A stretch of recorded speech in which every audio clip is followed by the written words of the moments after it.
On my kicker tonight, I am calling out the Teachers Service Commission, TSC, and particularly its increasingly erratic Chief Executive, Dr. Nancy Macharia.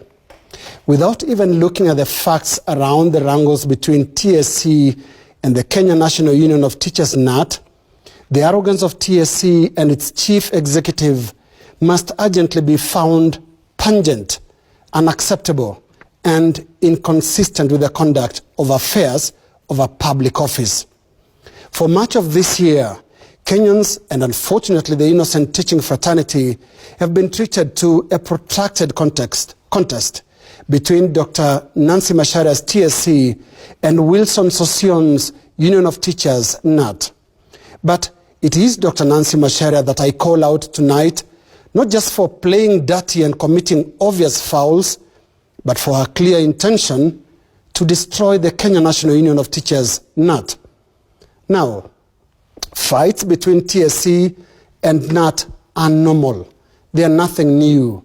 Indeed, they are part of the vibrant industrial space and the proud history of Kenya's teaching fraternity. I call out Dr. Nancy Macharia because she has gone where none of her 8 predecessors ever dared. And I mean this in the sense of taking the wrong direction.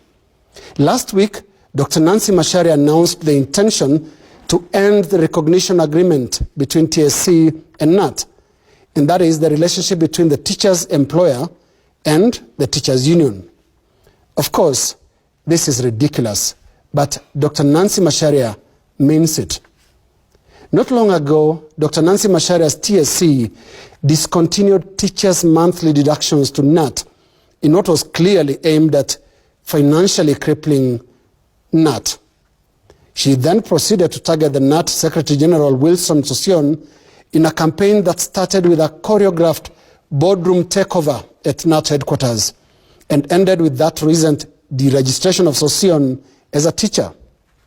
Now, a few sobering facts need to be laid down here for the benefit of Dr. Nancy Macharia and TSC.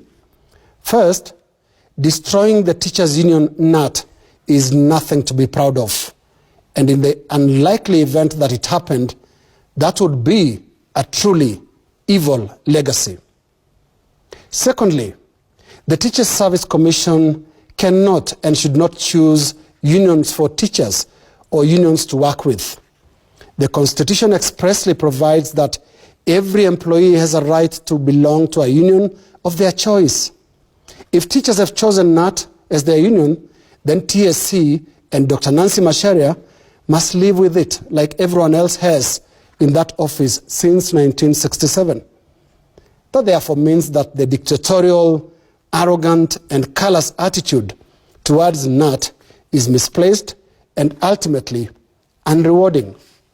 Thirdly, TSC was established as an independent commission that is supposed to operate with absolute independence, especially in its decisions. Current events are painting previous chief executives of TSC as lions of such decisional independence, and the present office holder as a terrifying break from noble traditions of the Teachers Service Commission.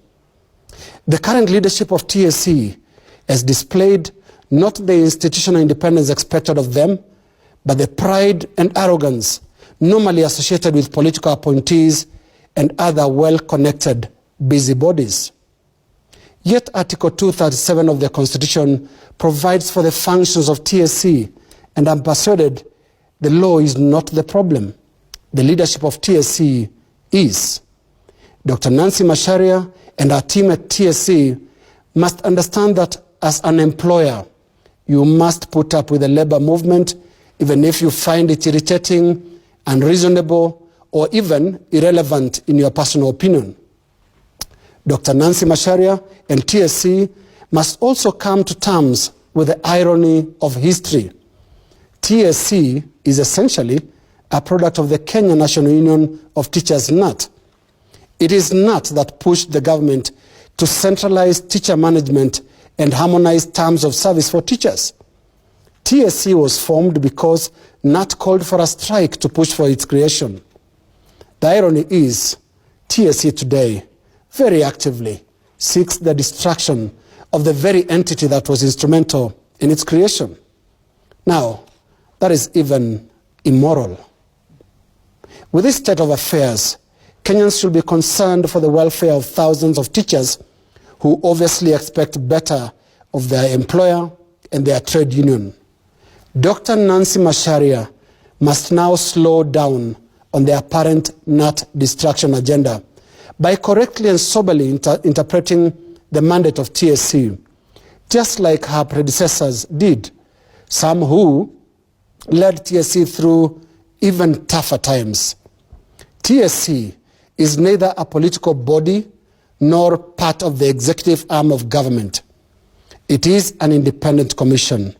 By that, independence should not be mistaken for or replaced with pride and arrogance. That is my kicker.